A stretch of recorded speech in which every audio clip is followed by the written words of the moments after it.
Hello, BAME Farm fans.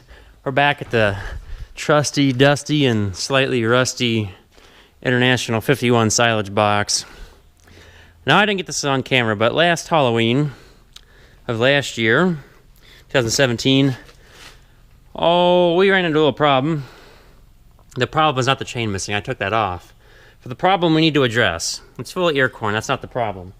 The problem is underneath. Now, we got this thing too full. Really tested out the gear, and what do you see right there? Now, this wagon's not a plumber. That's a big old crack.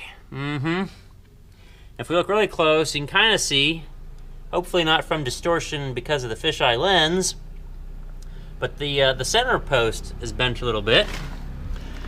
Now we're going to take a gander at the other side, see what's happening over here.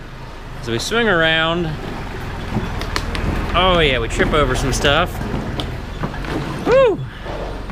What do we got? More plumber's action. A nice big old, well, this one's a smaller crack, but you can see where it's been welded before. And everyone says, oh, ear corn's lighter than silage. Right.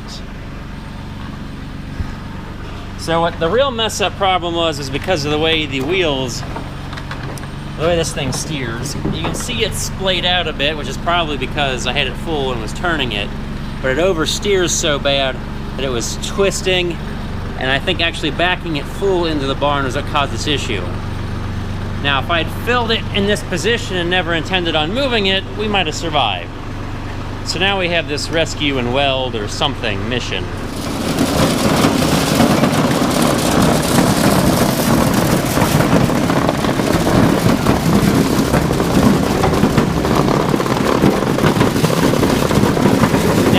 The chain off so that it'll spin freely. Oh boy, that's problematic. Something happened, that's not good. Of course, I gotta take video when things start breaking. Now let's see what we did wrong. Okay, so we just got an ear wedged. We're throwing so much corn in, I got wedged at the bottom of the elevator. I have the bed advancing slowly, but we can't unload the corn. The elevator can't keep up with how fast it would come off with the bed advancing. So we go through little bits of moving the bed forward, and then we'll let Brad kick it off a little bit. Yeah, that's probably good. Let him kick. I mean, we're laying it to the elevator, and we're getting it up there as fast as we can, only being like 7 inches wide. I'm hoping we can get all that in that wagon, in this wagon.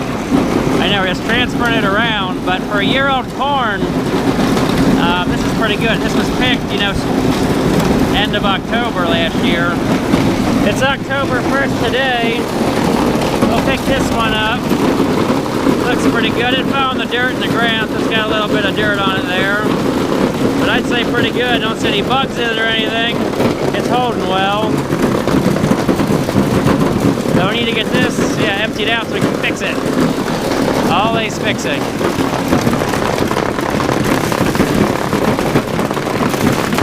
I would say for ear corn, I've definitely got my money's worth out of this little elevator.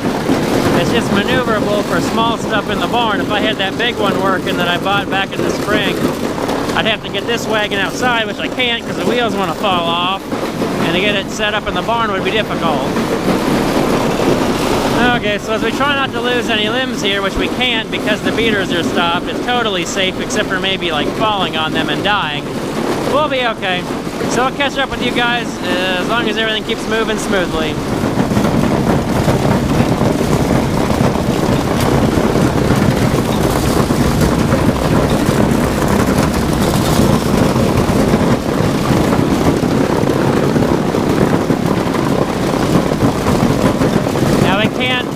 Get too far forward. I wanted to get more views, but I don't have enough time to play with the camera and leave this position because the bed moves so fast for how fast. Like, we're laying it out and it's moving it. So we can only unload so fast. Woo! Look at all that corn.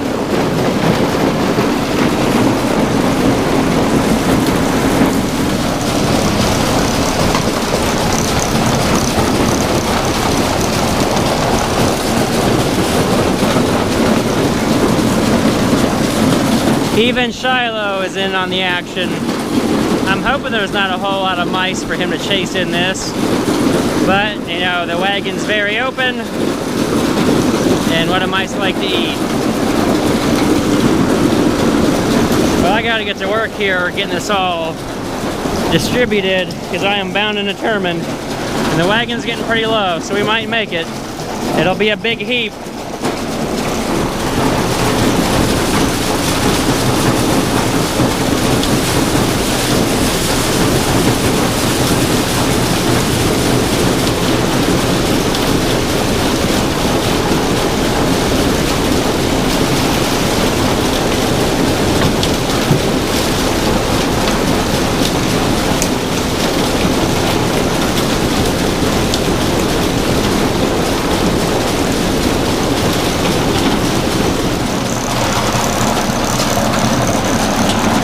That monumental moment when the wagon is empty.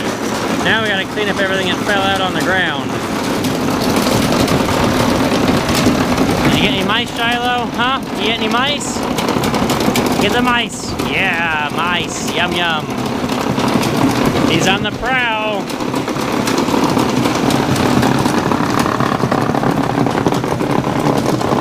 Well, that's ready for silage, but the wheels are not. Oh boy.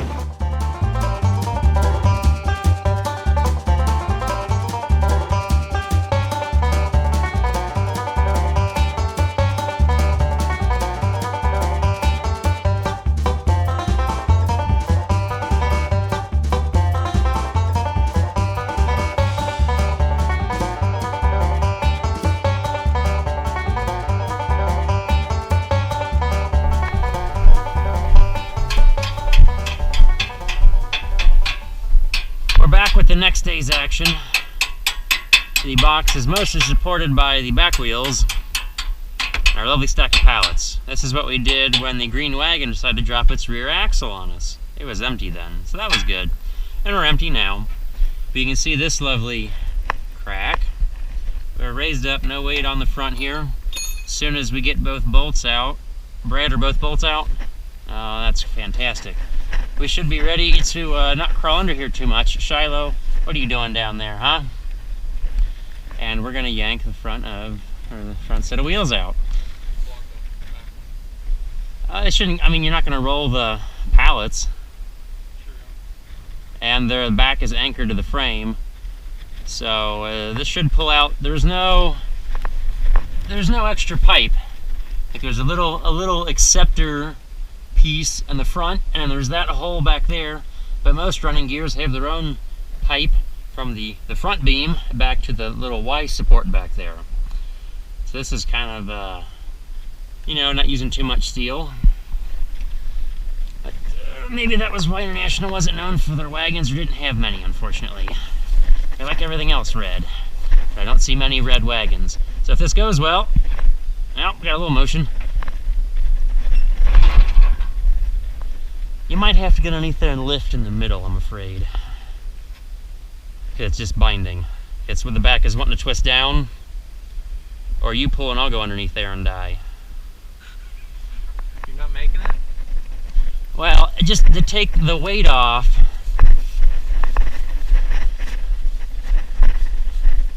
Because it's binding right here. This pipe wants to fall down. So now you should be able to pull it right out. Oh yeah. Keep pulling, and it's out. Brad has successfully pulled the wheels out. Yeehaw. And we didn't get squished. Yeah. Like, come on, throw an extra chunk of pipe in. Even though it's like the 60s, don't save $5. I believe this is a number, can't tell. I want to say like a number 40 International running gear. It's either 40 or 70. It's already been patched together once. This wagon has been through at least one dairy farm before us. And the problem with dairies is having time to fix things because I always got to milk cows. So, they're always in a rush. Which might have been how this broke, because of being in a rush, because you got to be there to milk twice a day. You got to go play with udders and get some milk. Now we got to see what we're going to do to fix this, which we'll get to that. we could make the box truck into a silage truck. Then I realized it's super muddy just because of all the rain this year. That's a terrible idea. So we're going to go over and look at where we're going to swipe some wheels for the front of this. So we're over here at our lovely little wagon. This is a multi-use, sort of looks like a hay wagon. It isn't in fantastic shape. It's a reused wood wagon made from somebody's deck 30 years ago. And it's never been inside much. We keep replacing these sideboards because, you know, they're cheap, whatever you get from Lowe's. But it hasn't totally rotted out. So down here in all the noise, Brad is taking out the bolt that holds the center pipe in, and we're going to take this set of wheels. It's mostly in better condition. It'll hold the weight. It may not pull super straight. It might be a little dog leg behind because the camera lens isn't going to help us here being fisheye. But the bend is all in here. The tongue is straight. But to have the wheels straight, which I'm pretty sure I have the wheels straight, the tongue is slightly cockeyed. So behind, it was underneath a gravity box a long time ago, and that's how it got kinked. But it should work fantastic for the silage wagon only going a mile down the road. You got it out? Okay, so we're ready to lift and pull our wheels out, hopefully. Hopefully the pipe isn't rusted in. See, this one's got a nice full pipe to go with our axle beam here. We've got every tractor involved. Loader tractor is holding our deck up. TC's hopefully going to pull the wheels out. And we got the 28 with the picker on it. Just holding the fork back there with a little bit of chain. Now let's see if TC's got enough something. Okay, everything's tight. You might have to jerk it. I told you we need a bigger tractor.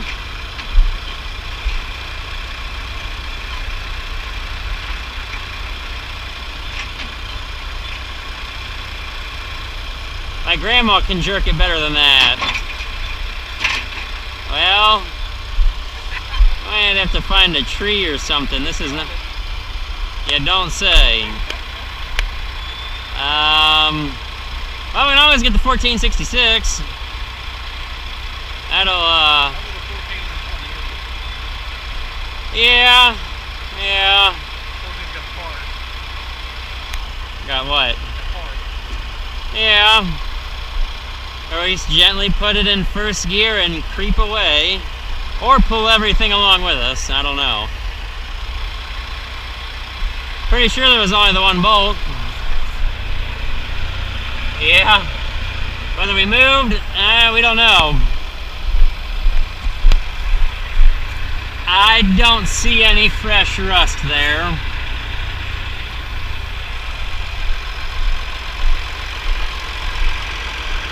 Yep, that didn't move. Okay, bigger tractor time.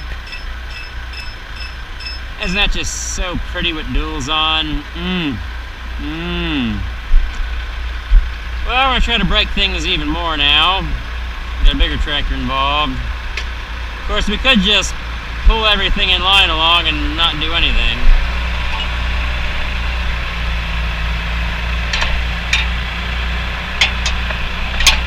Hopefully they creep along gently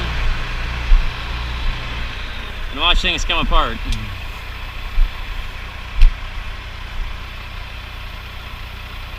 That block's in the way. Okay, we're tight.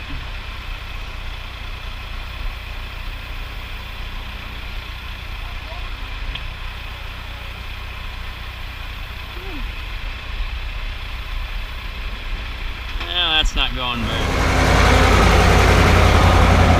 Well, we're going out for our first load. Time to see how the welds hold up. So a quick side story about that. Well, this is a little bit of after the fact show and tell. You see, we've got the 14 hooked up with a chain to the back of this wagon. We were trying to pull it apart because we weren't sure about how well we could weld the frame for the red wagon. Well, we ended up welding it because we couldn't get this apart. Yes, we put the bolt back in for safety's sake, but we had it out, and between the 14 and the 1086, trying to pull it apart. You can see that didn't get very far, tearing up the dirt and stuff. So we gave up and did decide we could get it welded back together. We were going to trade front ends because this one is a little less adulterated, hasn't been welded back together. Oh well. So when Dad gets back with that load, or he gets it full, I'll show you the weld job underneath. We're coming back with our first load with the red wagon. It seemed to hold together. Now we'll take a little look, see. We can see the welds. We had an extra strap there on top because it was twisting forward, so to keep the top from pulling away. Looks like Dad got a pretty good weld there up that seam. And this side was the worst. The other side, Dad had to weld on the top, but we also put an extra strap on. The wheel looks like it's holding fairly straight. When we had it sitting in the barn there, I wasn't sure if the wheels were sprayed out at the bottom. You look at this side, and it's questionable whether the bottom leans out a little bit. It's got a heavy enough tire. We should be okay. I don't think the silage is that heavy as compared to the air corn. Yeah, you see the little weld there at the top. The strap is welded in to hopefully help it out. Yeah, this wagon, they were saving money on, a whole lot of money. Now, lots of iron lacking places where they're trying to save a bit. Okay, let's see if we got enough. That's gonna be fun. It's a little soft. There we go, we get up to the dry. Okay, this is Brad's first time with the red wagon. He did really good on the first time with that green one, preparing for this one. Hey, how close you gotta be.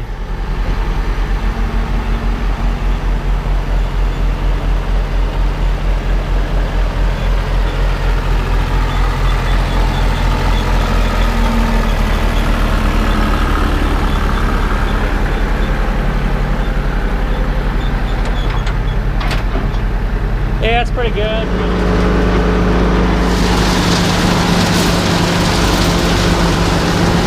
Oh yeah.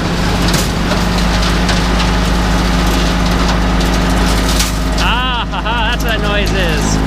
There's ears of corn still in here down at that one end. That's that noise.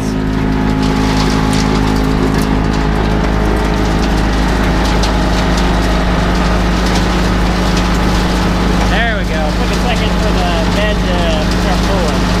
The silage. Yeah, but I'm just saying it took a second because the silage, it had to move some. If that makes sense. I don't know how to describe it, but it wasn't, the silage isn't that packed in there, so it was able to move before the silage caught.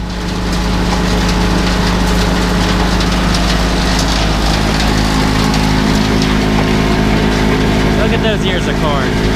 You don't want to get involved with those beaters.